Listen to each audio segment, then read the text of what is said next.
Nós vamos agora, todos juntos, elevar nossos pensamentos à presença de nosso Pai. Senhor, nós queremos te dar graças. Graças pelo dom da vida. É maravilhoso viver. É maravilhoso sentir, amar, aqui estar na terra, juntos, trabalhando para o nosso progresso. Graças à tua divina bondade. Muito obrigada, Senhor. Hoje, neste encontro, para o estudo da Joana de Ângeles, nós queremos também agradecer a Jesus, agradecer aos bons espíritos que em seu nome organizam, junto a Joana, junto a Divaldo, a toda a equipe que trabalha junto a Joana de Ângeles, nesta bendita tarefa de iluminação das mentes na Terra e no espaço. Queremos agradecer a Jesus e a tudo e todos os seres no universo, no cosmos, que nos auxiliam para este encontro de hoje. Queremos pedir, Senhor, tua divina proteção, através da manifestação do amor, para que todos nós juntos, encarnados e desencarnados, todas as consciências, nós possamos todos juntos nos conectarmos, graças à ajuda espiritual, com o verdadeiro sentido, com o sentido mais profundo do estudo de hoje, desta obra bendita que se chama Plenitude. Pedimos, Senhor, que tudo e todos os seres possam ser envolvidos por estas energias do amor que aqui irá se manifestar, que já se manifesta. Não poderíamos finalizar nossa prece sem orar, sem pedir, sem envolver cada lar na terra em teu nome, Pai, com as energias do amor. Que cada lar receba a presença de Jesus. Que cada irmão encarnado e desencarnado neste instante, sejam eles envolvidos, todos eles, pela doce presença de Jesus, que é o amor, a ternura, a doçura. E que Ariane, nossa querida irmã Ariane, seja envolvida por vibrações de muita paz, de muito amor junto a Jesus, para que ela possa dividir conosco a compreensão do texto de hoje, na sublimidade das experiências adquiridas pelos ensinamentos de Joana de Ângeles. Muito obrigado a tudo e a todos. Que assim seja. Graças a Deus. Que assim seja. Muito obrigado. Então, hoje nós continuamos com o estudo do capítulo 3 da obra Plenitude. A segunda parte do nosso estudo, né? O capítulo 3 trata sobre as origens do sofrimento. E no estudo de hoje nós vamos falar sobre as expiações, também algumas coisas sobre as provas, né? Mas essencialmente sobre as expiações à luz das obras espíritas, né? Então, a parte que fala sobre as expiações, nesse capítulo 3, recordando, a Joana nos diz que existem condições internas e externas, né, que as origens do sofrimento se apresentam por meio de condições internas e externas, e daí, resultando daí outras duas ordens, que são as kármicas e as emoções perturbadoras. Na primeira parte nós estudamos as provas, né, que fazem parte das origens kármicas, né, e hoje nós continuamos então com a expiação. Mas para esclarecer um pouquinho mais, nós vamos fazer uma revisão, né, uma visão geral sobre o que as obras básicas da doutrina espírita nos falam sobre a expiação, sobre as provas e a expiação, né? Quais são os conceitos ligados às provas e à expiação. Então, antes de começar, no capítulo 3, A Joana nos fala que as expiações, a diferença entre as provas e as expiações seriam que as expiações todavia são impostas e recusáveis por constituírem a medicação eficaz, a cirurgia corretiva para o mal que se agravou. E que o semelhante acontece também na área civil, né? Quando o delinquente primário tem crédito que lhe suaviza a pena, e mesmo ante os gravames pesados, logra certa liberdade de movimento sem a ter totalmente cerceada. O reincidente é convidado à multa e prisão domiciliar, conforme o caso. No entanto, aquele que não se corrige é conduzido ao regime carcerário e, diante de leis mais bárbaras, né, à morte infame. Então, vamos buscar nos textos das obras básicas, né, os conceitos referentes ao que ela está falando nesse capítulo, né, sobre as expiações. Então, vamos começar com o Livro dos Espíritos, na questão 630. Se você me permite, eu vou lê-la. Claro, por favor, Yane. Então, o Livro dos Espíritos, né, o bem e o mal, questão 630. Como se pode distinguir o bem e o mal?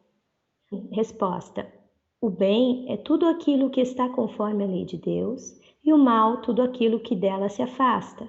Assim, fazer o bem é se conformar com a lei de Deus, e fazer o mal é infringir essa lei. Então, para começar, para conseguir entender as provas e as expiações, a gente tem que ter uma noção do bem e do mal, né? Então, essa noção de bem e mal está relacionada, como ele diz nessa questão 630 do Livro dos Espíritos, com a lei de Deus, né? Essa lei de Deus que nós sabemos que está inscrita nas nossas consciências, está inscrita na natureza, né? E à medida da nossa evolução, nós vamos conseguindo saber cada vez mais sobre essa lei de Deus.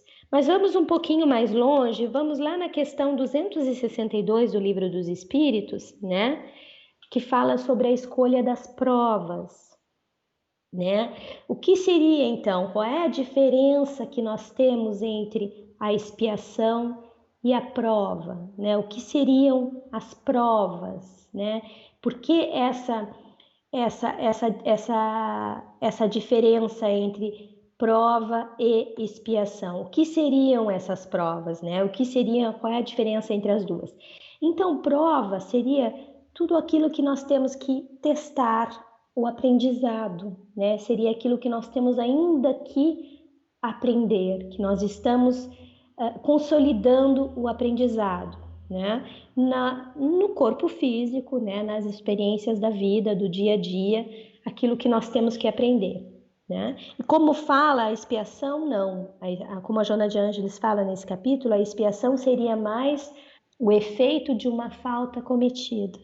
Aquele que fez alguma coisa, que infringiu alguma lei, né, que vai sofrer nesta vida ou em outra as consequências desse mal cometido.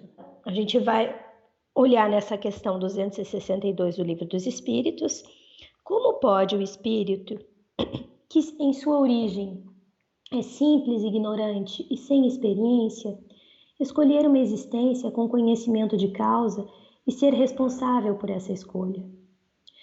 A resposta: Deus supre a sua inexperiência, traçando-lhe o caminho que lhe deve seguir, como fazes para uma criança desde o berço, à medida que seu livre-arbítrio se desenvolve, e o deixa, pouco a pouco, livre para escolher.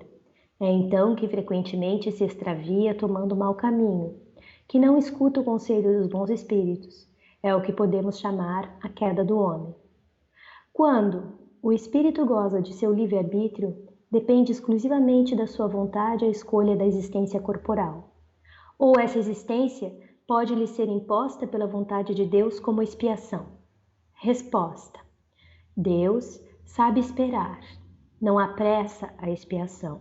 Entretanto, Deus pode impor uma existência a um espírito quando este, por sua inferioridade ou sua má vontade, não está apto a compreender o que poderia ser-lhe mais salutar, e quando vê que essa existência pode servir à sua purificação e adiantamento, ao mesmo tempo que encontra nela uma expiação. Nessa questão a gente já vê, né, que existe sempre o livre-arbítrio, né? E que esse livre-arbítrio ele está em relação ao adiantamento, a possibilidade que o espírito vai ter para escolher, né, as suas provas. O que nós vemos é que as provas, como nós vimos no estudo anterior, né, são exercícios, né? A gente pode fazer uma analogia com o estudante que vai, né, que está se formando, que está seguindo um curso, que ele vai ter à medida que ele vai progredindo, à medida que ele vai aprofundando o estudo, ele vai passar por testes onde ele vai provar aquele conhecimento adquirido, né? Então as provas seriam isso e elas são leves, né? Podem ser leves ou podem ser um pouco mais difíceis segundo a preparação do candidato, segundo aquilo que ele está disposto a realizar. Vamos falar agora sobre as expiações, né? As expiações estão ligadas a uma infração à lei divina, como nós já vimos, né?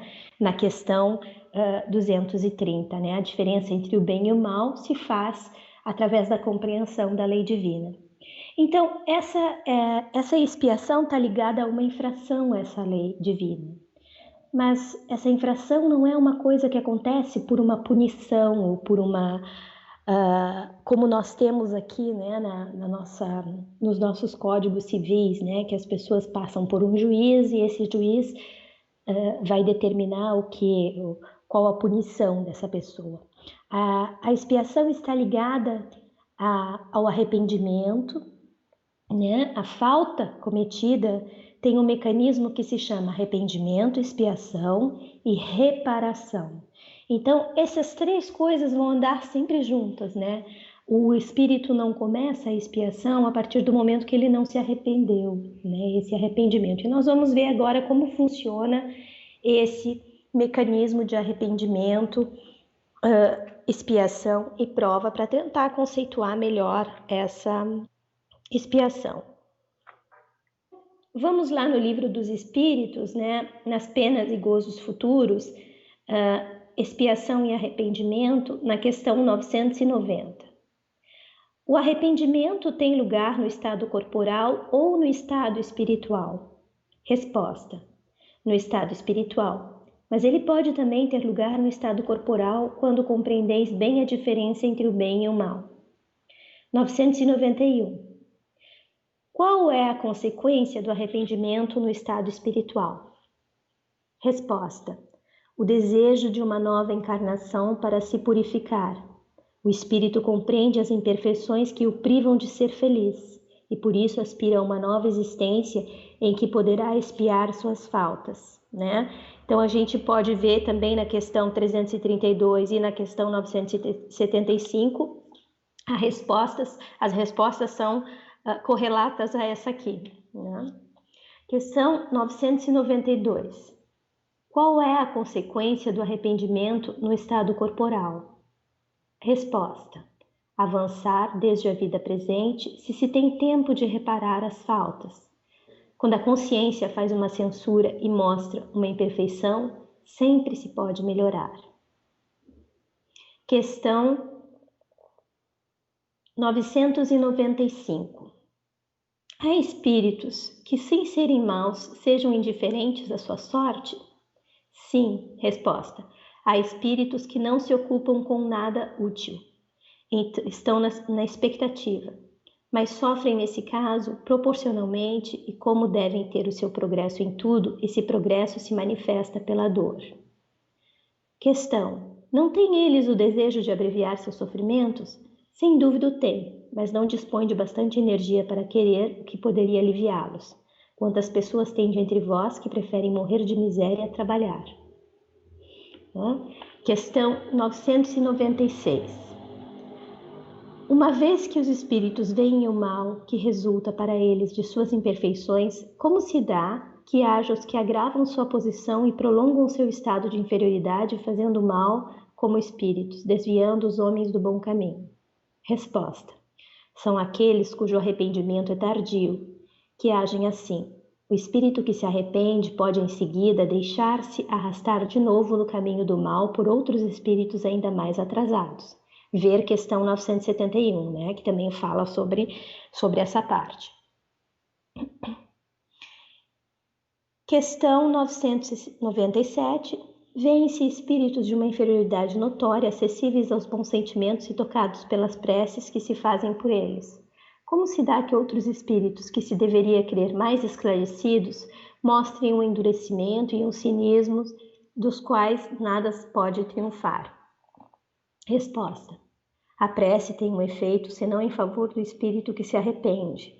Aquele que, possuído pelo orgulho, se revolta contra Deus e persiste no seu descaminho, exagerando-o ainda, como fazem os espíritos infelizes sobre eles, a prece nada pode e não poderá nada, senão no dia em que uma luz de arrependimento se manifeste neles. Não se deve perder de vista que o espírito, depois da morte do corpo, não se transforma subitamente. Se sua vida foi repreensível, é porque era imperfeito. Ora, a morte não o torna imediatamente perfeito. Ele pode persistir em seus erros, em suas falsas opiniões, em seus preconceitos, até que seja esclarecido pelo estudo e pela reflexão e pelo sofrimento. Então agora vamos ver a questão 998, que fala sobre a expiação propriamente dita. Questão 998. A expiação se cumpre no estado corporal ou no estado de espírito? A expiação se cumpre diante da existência corporal pelas provas às quais o espírito está submetido e na vida espiritual pelos sofrimentos morais ligados ao estado de inferioridade do espírito. Certo? Questão 999. O arrependimento sincero durante a vida basta para apagar as faltas e fazer encontrar graça diante de Deus? Resposta. O arrependimento ajuda o progresso do espírito, mas o passado deve ser expiado. Se de acordo com isso um criminoso dissesse que, visto o dever, em todo caso, expiar seu passado, não tem necessidade de arrependimento, em que resultaria isso para ele? Resposta. Se ele se endurece no pensamento do mal, sua expiação será mais longa e penosa. Nessas questões nós já vemos a definição, né? Algumas definições sobre a expiação, né? Quando ele fala aqui que a expiação se cumpre durante a existência corporal pelas provas, às quais o espírito está submetido na vida espiritual, pelos sofrimentos mais ligados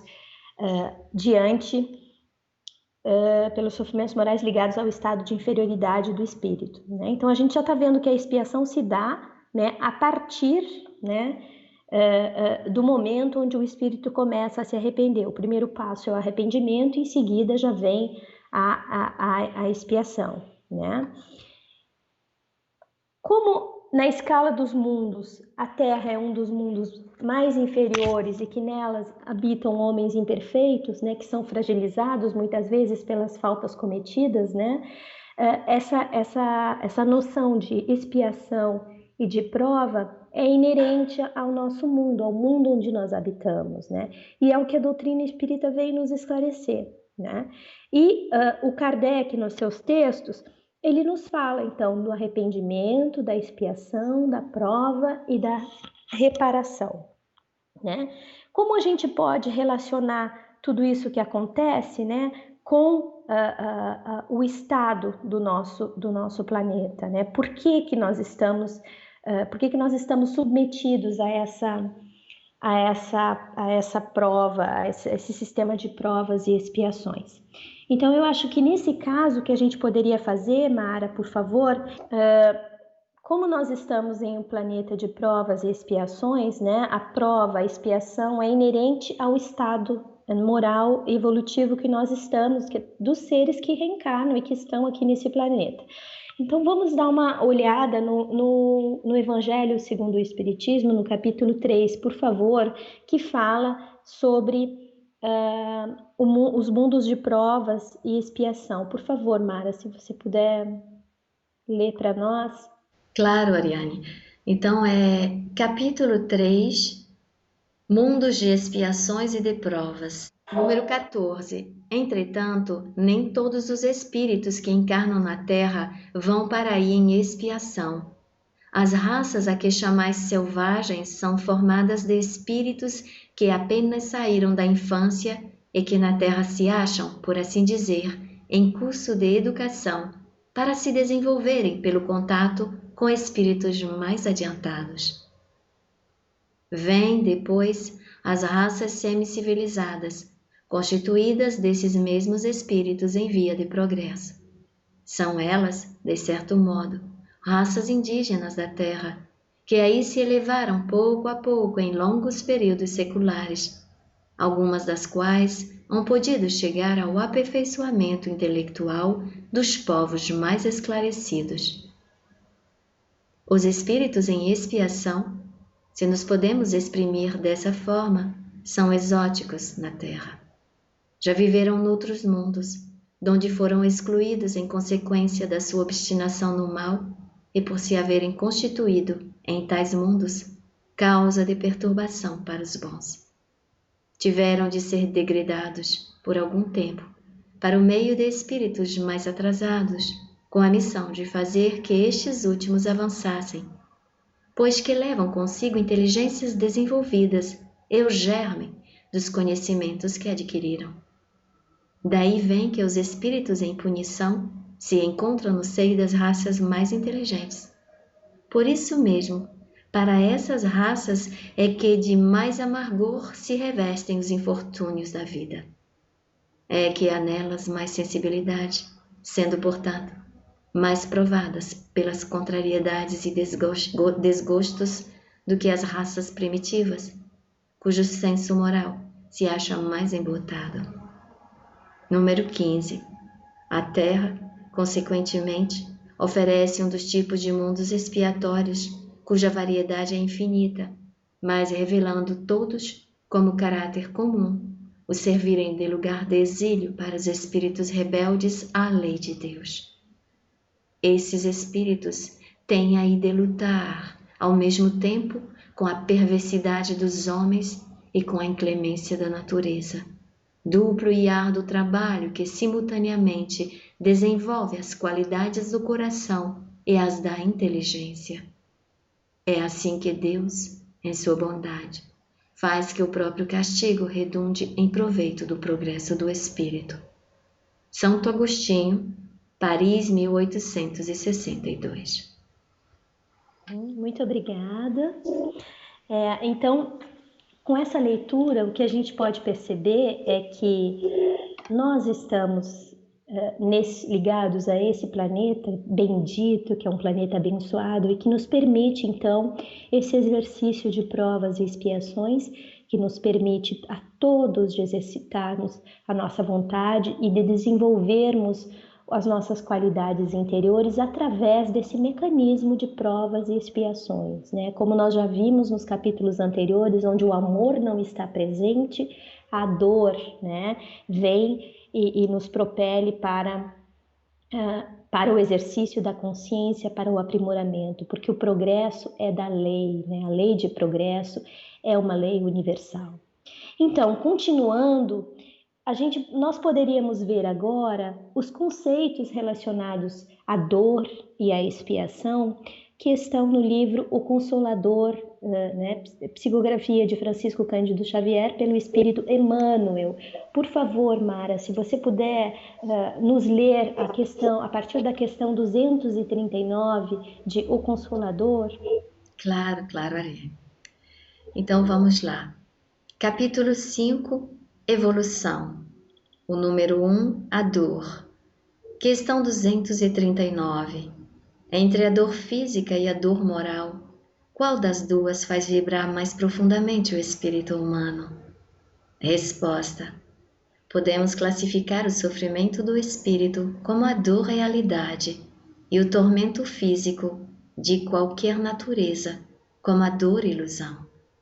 Em verdade, toda dor física colima o despertar da alma para os seus grandiosos deveres, seja como expressão expiatória, como consequência dos abusos humanos, ou como advertência da natureza material ao dono de um organismo.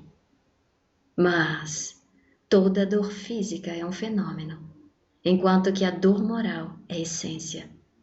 Daí a razão por que a primeira vem e passa, ainda que se faça acompanhar das transições de morte dos órgãos materiais.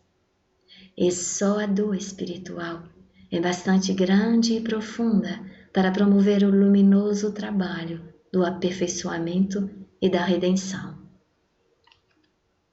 Agora, número 2, provação. Questão 246.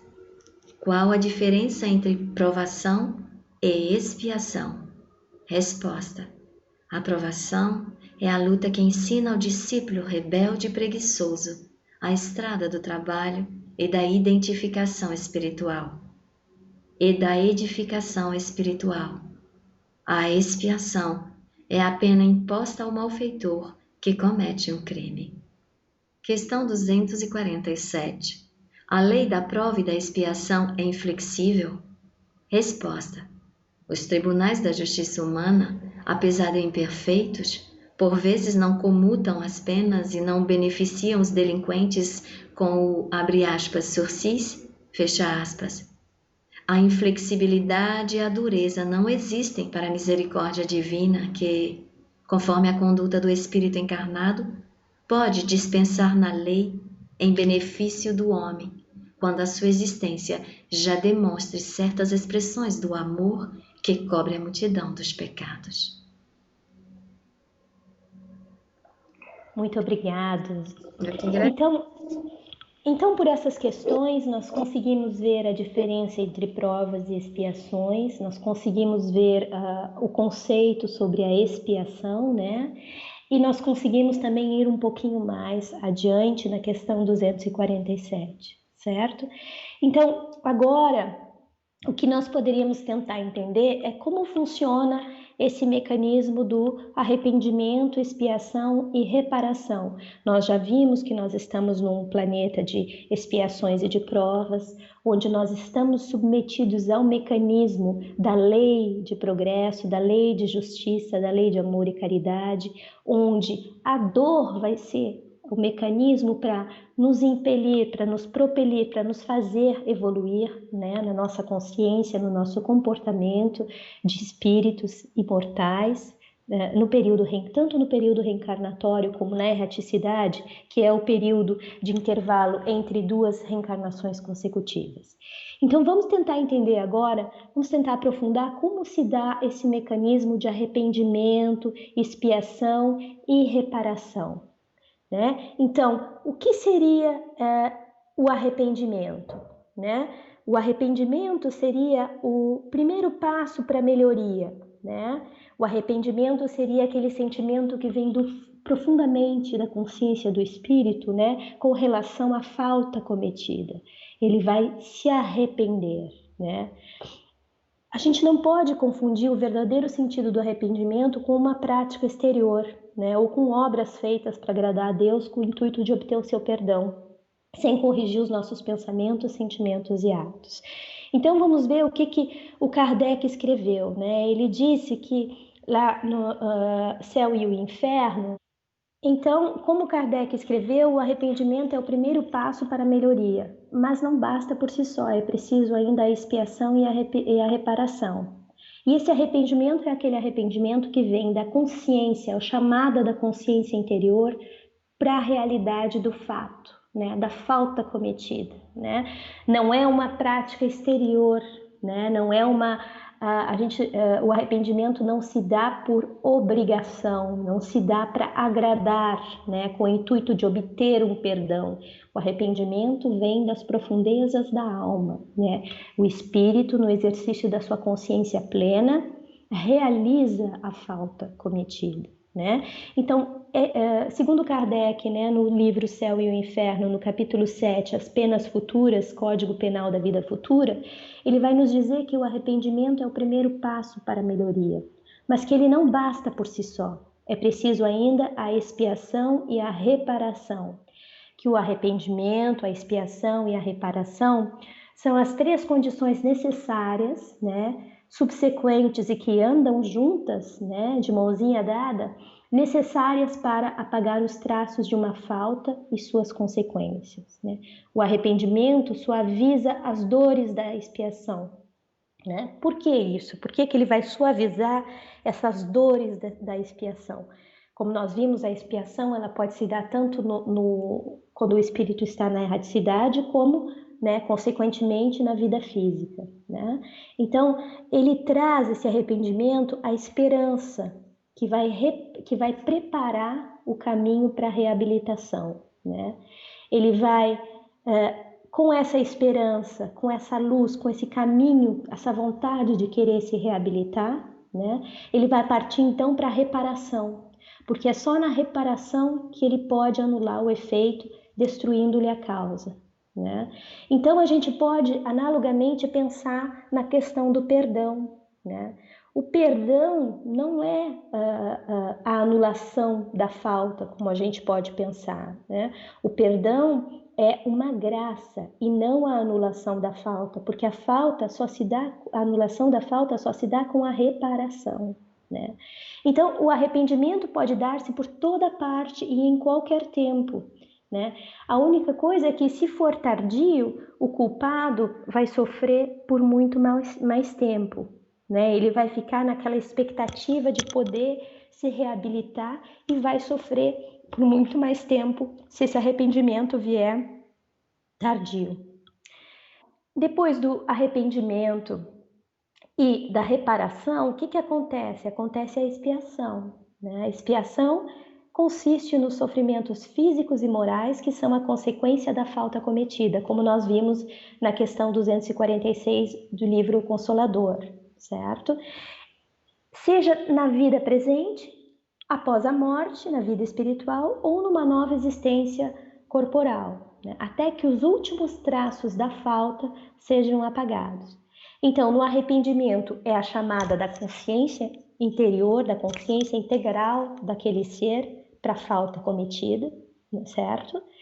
A reparação é o ressarcimento à sociedade, o ressarcimento aos envolvidos, a reparação do mal, da falta cometida, propriamente dita, e a expiação é a sofrer, né, passar por aquele mal realizado em si mesmo, né, sofrimentos físicos, morais, em consequência dessa falta cometida, para que fique gravado, né, no sentimento, no pensamento, no ser integral, tudo que foi relacionado com aquela infração à lei divina. Certo? E Kardec ele vai um pouquinho mais longe, né? Quando ele não chama, né, os espíritos infratores da lei como espíritos impenitentes. Ele jamais vai falar sobre penitência nas obras básicas, né? Ele vai falar sobre os espíritos endurecidos, né? Que é o que ele fala no livro dos Espíritos, no Evangelho segundo o Espiritismo, né? Que os maus espíritos são aqueles que ainda não foram tocados de arrependimento, que se deleitam no mal e nenhum pesar por isso sentem, que são insensíveis às reprimendas, que repelem a prece e que ainda muitas vezes blasfemam do nome de Deus. São essas almas endurecidas, né, que após a morte vão se vingar nos homens dos sofrimentos que suportam e vão perseguir com o ódio aqueles que odiaram durante a vida pela obsessão, seja exercendo sobre eles qualquer origem funesta. Então, jamais Kardec vai falar, tanto no Céu e no Inferno, como no Evangelho ou no Livro dos Espíritos, sobre penitência. Ele sempre vai falar nesse mecanismo de arrependimento, de reparação e de expiação. O que a gente pode ver, ainda para mais aprofundar, é que, né, com relação à palavra expiação, Kardec vai definir que é a pena que sofrem os espíritos em punição de faltas cometidas durante a vida corporal. A expiação, como sofrimento moral, se dá no estado errante, e como sofrimento físico, ela se dá no estado corporal. Então a gente pode verificar que lá na questão 239 de Consolador, quando Emmanuel nos fala sobre a dor moral e a dor física, né, que está relacionado com essa expiação, né, as nossas dores morais, que são as dores da essência do nosso ser, e as dores físicas, que são os efeitos, as consequências, né, elas vão ocorrer no estado errante como no estado físico. E as vicissitudes e os tormentos da vida corporal são, ao mesmo tempo, provas para o futuro e uma expiação para o passado, né? Isso tudo Kardec nos esclarece também no Céu e no Inferno, quando ele fala no capítulo 5, né, no item 6, sobre as penas futuras, certo? Como é que se dá essa expiação no mundo dos espíritos e no mundo da Terra? Né? E na Terra, como é que fica isso? É um duplo castigo para o espírito? Ele vai sofrer a expiação moral quando ele, a partir do momento que ele se arrependeu, ele vai começar a sofrer as consequências dos seus erros na erraticidade, no mundo espiritual, e depois, quando ele vai vir para a Terra, ele vai ter que passar por isso novamente, ele vai continuar sofrendo essa expiação. Então é um duplo castigo isso?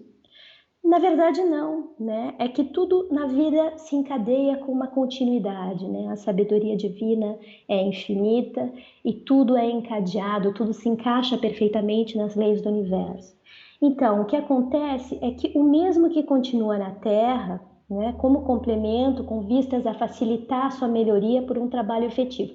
Então, ele começa a sofrer as dores da expiação morais na erraticidade, quando acontece a expiação, quando acontece o arrependimento, se isso se dá na erraticidade, porque pode acontecer também na vida presente, ele pode se arrepender na vida atual e começar a sua expiação na própria vida atual ou mais tarde, mas suponhamos que seja na erraticidade. Então essa expiação vai continuar ainda numa vida posterior, como complemento, com vistas a facilitar sua melhoria por um trabalho efetivo, porque só aqui, nesta encarnação, nesta vida material, que nós temos condições de consolidar, né? Consolidar no nosso sentimento, na nossa emoção, no nosso ser integral, no nosso self, tudo que a gente aprende, né? Efetivamente, né? Certo?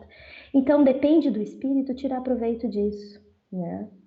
Não lhe é preferível, então, voltar à Terra com a possibilidade de ganhar o céu ou ser condenado e deixá-la sem remissão? Né? A questão das penas eternas, né? Essa liberdade que é concedida, né, ao Espírito é uma prova de sabedoria da justiça de Deus, né? Que quer que o homem, né, seja a consequência dos seus esforços, né? Que seja o artífice do seu futuro. Certo? Então, por mais ou menos tempo, né, as nossas imperfeições são devidas a nós mesmos, né? A porta do progresso vai estar sempre aberta para todos nós. Querer ou não querer vai implicar no tempo, né? E a relatividade do tempo é de só menos importância, né? Como nós já vimos nos estudos anteriores, né? A porta do progresso está sempre aberta, basta nós querermos, certo? Eu acho que a gente pode, né, dar uma olhadinha para completar tudo isso no Evangelho, no capítulo 5, no item 9. Por favor, Mara, se você puder ler para nós o Evangelho segundo o Espiritismo, no capítulo 5, no item 9. Claro que sim. Capítulo 5, o Evangelho segundo o Espiritismo, item 9. Não há crer, no entanto, que todo sofrimento suportado neste mundo denote a existência de uma determinada falta. Muitas vezes são simples provas buscadas pelo Espírito para concluir a sua depuração e ativar o seu progresso. Assim, a expiação serve sempre de prova, mas nem sempre a prova é uma expiação. Provas e expiações, todavia, são sempre sinais de relativa inferioridade, porquanto o que é perfeito não precisa ser provado. Pode, pois, um espírito haver chegado a um certo grau de elevação e, nada obstante, desejoso de adiantar-se mais, solicita uma missão, uma tarefa a executar, pela qual tanto mais recompensado será, se sair vitorioso, quanto mais rude haja sido a luta. Tais são, especialmente, essas pessoas de instintos naturalmente bons, de alma elevada, de nobres sentimentos inatos, que parece nada de mal haverem trazido de suas precedentes existências e que sofrem, com resignação toda cristã, as maiores dores, somente pedindo a Deus que as possa suportar sem murmurar. Pode-se, ao contrário, considerar como expiações as aflições que provocam queixas e impelem o homem à revolta contra Deus. Sem dúvida, o sofrimento que não provoca queixumes pode ser uma expiação, mas é um indício de que foi buscada voluntariamente, antes que imposta, e constitui prova de forte resolução, o que é sinal de progresso. Obrigada. E nós podemos ainda completar essa parte do Evangelho, que está muito bem clara no Evangelho, com uma partezinha do céu e do inferno, primeira parte, capítulo 5, item 6, que fala sobre as provas também, né? Que são as vicissitudes da vida corporal pelas quais os espíritos se depuram de acordo com a maneira como as sofrem. Segundo a doutrina espírita, o espírito livre do corpo, reconhecendo a sua imperfeição, escolhe ele mesmo, por um ato de seu livre-arbítrio, o gênero de provas que julga o mais próprio para seu adiantamento, que sofrerá em uma nova existência. Se escolher uma prova acima de suas forças, ele sucumbe e o seu adiantamento é retardado. Então, aqui que a gente pode observar, né, que a expiação, né, vai ser sempre uma prova, mas as provas não são sempre expiações, né, que existe sempre o livre-arbítrio, é como nós falamos no início, né, nós somos candidatos ao aprendizado, então nós vamos ter testes, nós vamos ter provas a passar na realidade física aqui para comprovar, consolidar aquele conhecimento já adquirido. E o conhecimento, tanto na parte emocional, como na parte intelectual, como na parte espiritual, porque tudo anda junto no ser integral, né? No self, né?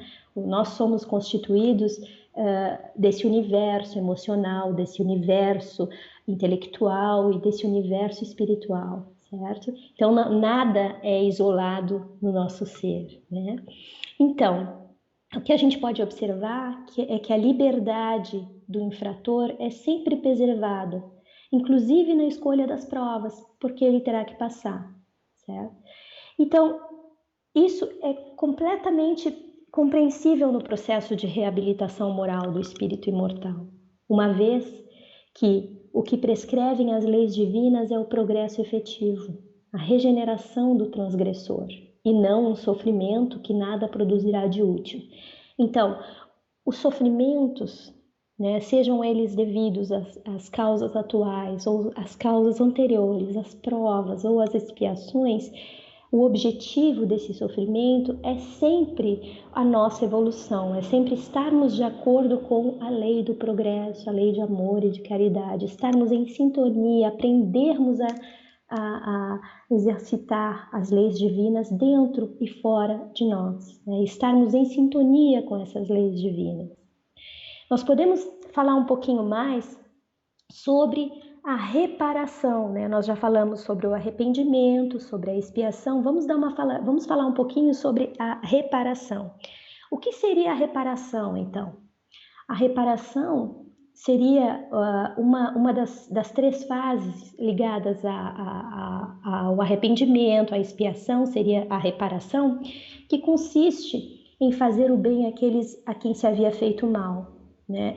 Que seria reparar as faltas, o que pode ser feito nesta vida, né? Ou seria reparar as faltas na própria vida atual, mas também aquele que não repara as suas faltas nessa vida por uma fraqueza, má vontade, encontrará numa existência posterior o contato com as mesmas pessoas, né, para vivenciar aquelas mesmas situações ou as situações similares, né? E aí entra a lei de causa e efeito, a lei de ação e reação, que vai nos colocar no momento que nós estivermos preparados, que nós estivermos já com esse mecanismo de arrependimento, expiação, se nós já estivermos em sintonia, entrando na sintonia das leis universais, vai nos colocar no momento certo, com todos os atores para que a reparação aconteça, né? E as condições dessa reparação vão ser escolhidas pelo próprio Espírito, né? Com o auxílio, né, dependendo do seu estado evolutivo, com o auxílio daqueles ajudantes espirituais, daqueles amigos que vão ajudá-lo, né, a escolher a maneira mais adequada de poder provar o seu devotamento, de consertar, tanto emocionalmente como intelectualmente, ressarcir, né, aos seres o dano que lhes foi causado, né, e contribuir dessa forma para a harmonia da lei, né, para que tudo volte ao estado de harmonia, certo? Para recuperar, para se recuperar com relação à lei divina, reparando aquilo que foi feito, certo? Mas nem todas as faltas trazem um prejuízo direto e efetivo. O que acontece nesse caso, então? A reparação, ela vai se realizar fazendo o que deveria ser feito e que não foi feito. Porque, por exemplo, a reparação, uma falta pode ter sido, por exemplo, uma falta com relação a uma lei, né? Com relação a uma lei moral. A pessoa teve uma conduta que não foi a conduta adequada e que trouxe prejuízos, não diretamente a pessoas da sua volta, pessoas da sua convivência, mas que trouxe prejuízos morais para a sociedade, né? Então, o que vai ser feito nesse caso? Esse espírito vai cumprir os deveres que foram negligenciados ou que foram desprezados, né? Vai refazer as missões em que ele faliu, praticando o bem em contrapartida daquilo que ele fez de mal, né? Por exemplo, se ele foi orgulhoso, ele vai trabalhar a humildade. Se ele foi áspero, ele vai ser afável. Se ele foi egoísta, ele vai tentar ser caridoso. Se ele foi malevolente, ele vai tentar ser benevolente. Se ele foi preguiçoso, se ele foi uma pessoa ociosa, ele vai ter uma oportunidade de trabalhos laboriosos, né? Se foi inútil, ele vai ter oportunidades de ser útil, né? Enfim, são os danos que são causados à sociedade, ao contexto em geral, e não propriamente a pessoas específicas, né? Então, esses seriam os compromissos do espírito com o seu ambiente, né? Que ele tem também a oportunidade, através da reparação de uma nova vida, de consertar. Então, essa necessidade da reparação é um princípio de rigorosa justiça, né, que a gente pode considerar como uma lei de reabilitação moral dos espíritos, né? E isso não tinha sido evidenciado em em nenhum outro sistema religioso, né?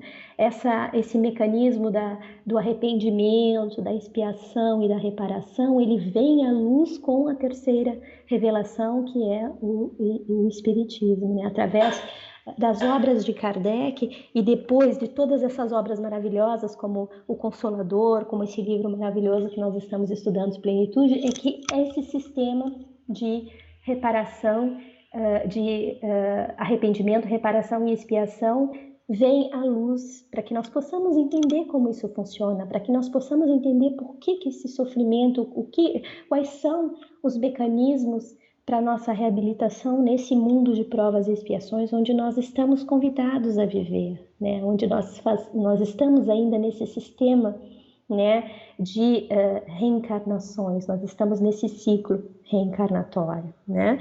Então, eu acho que para completar ainda mais, né, nós já falamos sobre esses mecanismos, né?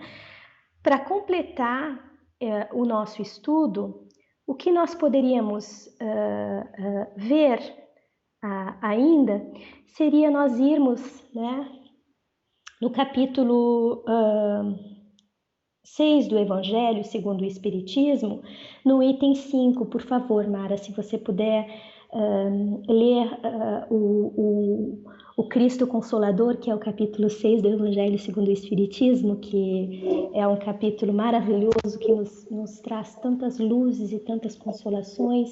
E o item 5, então, que nos dá o sentido, a palavra, né, do Espírito de verdade, que nos resume, então, boa parte do sentido de nós estarmos aqui nessa terra. Capítulo 6. Instruções dos Espíritos. Advento do Espírito de Verdade. Número 5. Venho, como outrora aos transviados filhos de Israel, trazer-vos a verdade e dissipar as trevas. Escutai-me. O Espiritismo, como fez antigamente a minha palavra, tem de lembrar aos incrédulos que acima deles reina a imutável verdade. O Deus bom, o Deus grande, que faz germinem as plantas e se levantem as ondas. Revelei a doutrina divinal. Como um ceifeiro, reuni em feixes o bem esparso no seio da humanidade e disse, abre aspas, vinde a mim, todos vós que sofreis, fecha aspas. Mas, ingratos, os homens afastaram-se do caminho reto e largo que conduz ao reino de meu Pai e enveredaram pelas ásperas sendas da impiedade. Meu Pai não quer aniquilar a raça humana. Quer que, ajudando-vos uns aos outros, mortos e vivos, isto é, mortos segundo a carne, porquanto não existe a morte, vos socorrais mutuamente, e que se faça ouvir não mais a voz dos profetas e dos apóstolos, mas as dos que já não vivem na terra, a clamar. Orai e crede, pois que a morte é a ressurreição, sendo a vida a prova buscada, e durante a qual as virtudes que houverdes cultivado crescerão e se desenvolverão como cedro. Homens fracos, que compreendeis as trevas das vossas inteligências, não afasteis o facho que a clemência divina vos coloca nas mãos, para vos clarear o caminho e reconduzir-vos, filhos perdidos, ao regaço de vosso Pai. Sinto-me por demais tomado de compaixão pelas vossas misérias, pela vossa fraqueza imensa, para deixar de estender mão socorredora aos infelizes transviados que, vendo o céu, caem nos abismos do erro. Crede, amai, meditai sobre as coisas que vos são reveladas. Não mistureis o joio com a boa semente, as utopias com as verdades. Espíritas, amai-vos, este é o primeiro ensinamento. Instruí-vos, este é o segundo. No cristianismo encontram-se todas as verdades. São de origem humana os erros que nele se enraizaram. Eis que do além-túmulo, que julgáveis o nada, vozes vos clamam. Abre aspas. Irmãos, nada perece. Jesus Cristo é o vencedor do mal. Sede os vencedores da impiedade. Fecha aspas. O Espírito de Verdade. Paris, 1860. É maravilhosa essa parte, né? É uma das minhas partes preferidas desse evangelho, né? Eu acho que ela é completa. Ela nos dá a explicação do sofrimento, de por que nós estamos aqui, nos dá uma consolação, uma energia, uma vibração maravilhosa, né?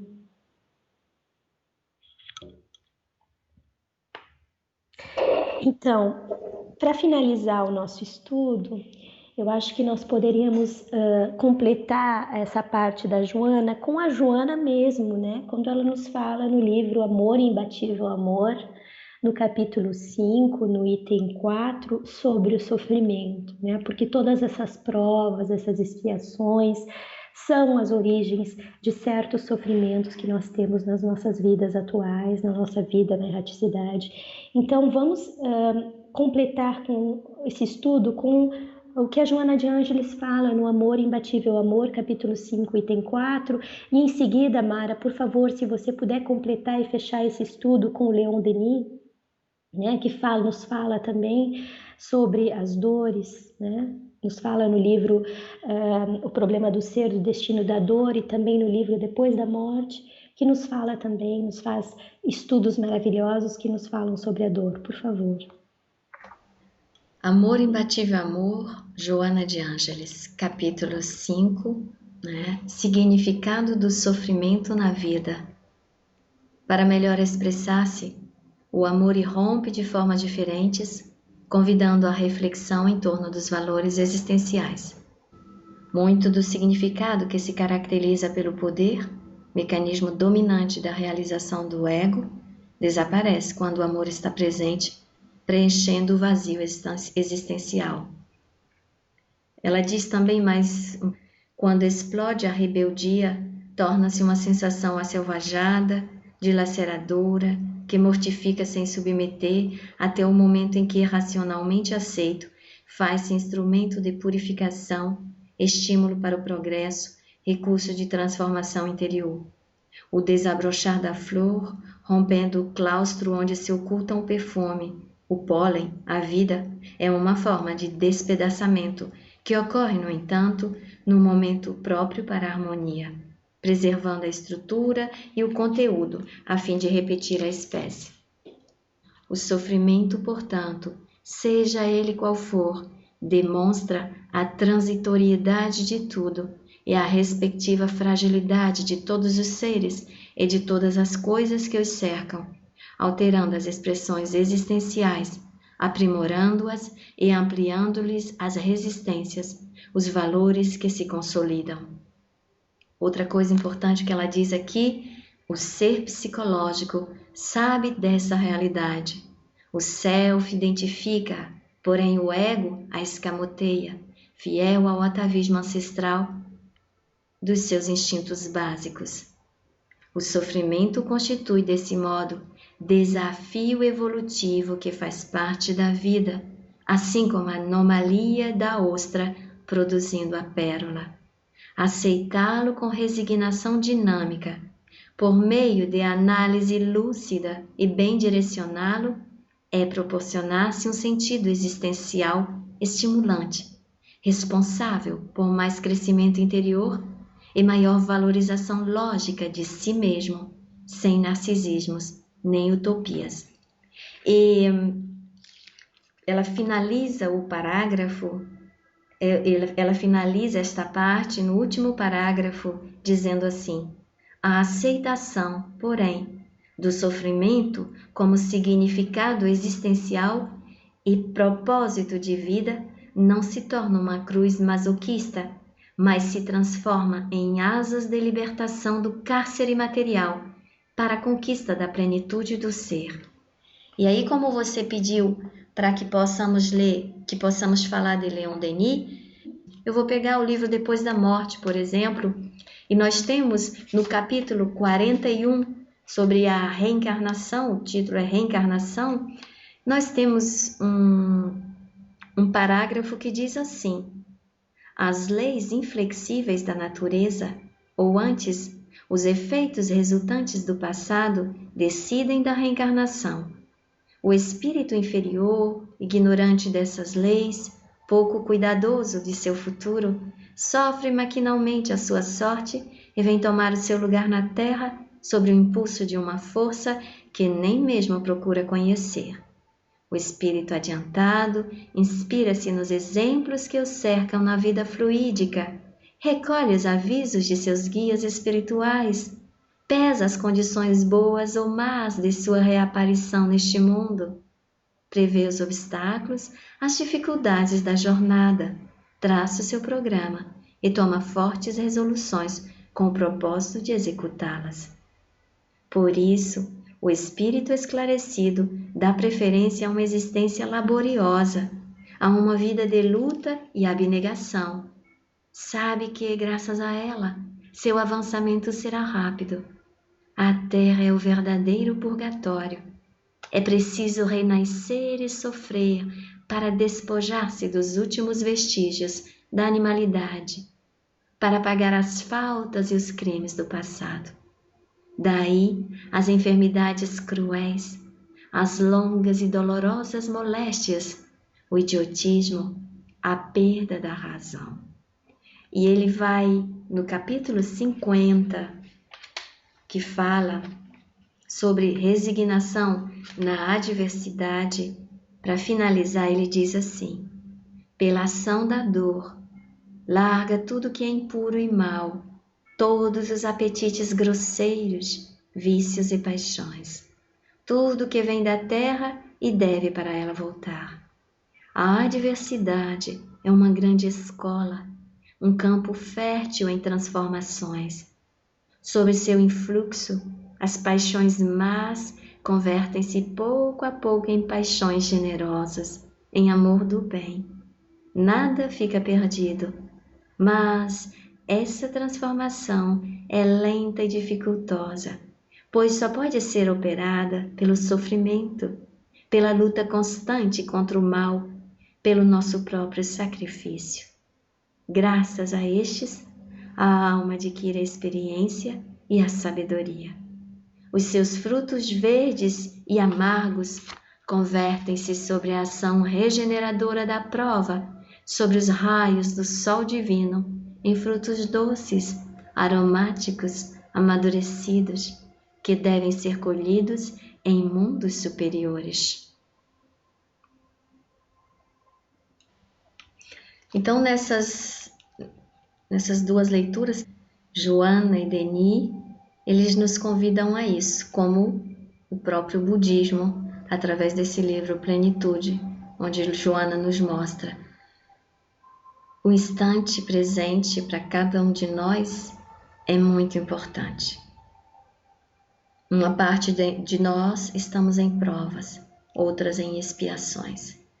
Mas o que é mais importante saber para cada um de nós, lá onde nós estamos, onde nós nos encontramos, encarnados ou desencarnados, é que o agora é tudo que temos e é o bem mais precioso que possuímos. Podemos recomeçar agora. O que passou, passou, mas hoje, agora, nós podemos amar, nós podemos ser bons, nós podemos fazer nossa parte dentro da sociedade, lá onde nós estamos, em família, entre amigos, no trabalho. Cada situação para cada um de nós é um convite bendito da vida para nosso aperfeiçoamento.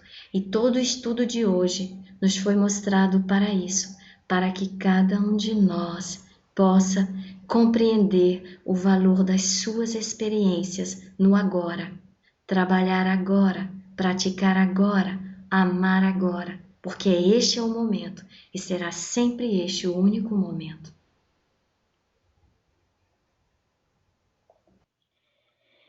Então, muito obrigado, Mara, por mais esse estudo do livro Plenitude que nós estamos realizando, o capítulo 3, a segunda parte do capítulo 3 do livro Plenitude. Nós agradecemos a tudo e a todos que nos auxiliaram neste estudo de hoje e esperamos que você que está escutando possa aproveitar, entender esse estudo e possa utilizá-lo da melhor forma na sua vida, nesse instante presente.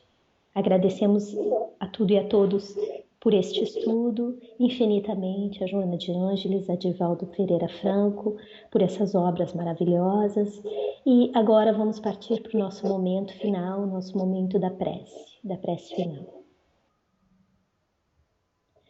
Pai de amor e misericórdia, graças te damos, Senhor, por podermos estarmos aqui, neste instante presente, com tantos esclarecimentos, com tanto alimento para as nossas almas, que nós possamos, Senhor, pela sua misericórdia, gravarmos no nosso self, no íntimo do nosso ser, todas essas lições maravilhosas, intelectualmente, emocionalmente, espiritualmente, e que possamos estar felizes aqui na vida presente, nesta encarnação atual, como todos aqueles que estão no mundo espiritual e na reticidade.